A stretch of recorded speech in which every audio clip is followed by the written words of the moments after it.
Salam sejahtera. Hari ini saya nak kongsikan kepada anda semua pengalaman dirujuk papan litar peti sejuk inverter berjenama Samsung dengan masalah gagal berfungsi. So bila saya buka, saya dapati papan litar dia ada komponen meletup. Okey, komponen meletup tu ialah ni.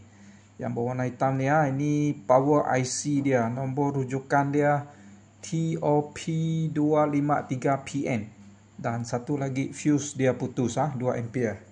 Okey, ada di tangan saya. Yang hitam ni nampak meletup. Nombor rujukan dia TOP253PN dan fuse dia 2 ampere. Okey, so lepas tukar saya periksa tak ada komponen lain yang rosak. Jadi cara untuk test dia, anda bekalkan arus elektrik di sini. Nampak saya klip dengan klip buaya ni. Okey, pin pertama dan pin ketiga. Lepas tu bekalkan arus elektrik, anda akan nampak lampu indikator merah ni berkelip. Saya tunjukkan kepada anda.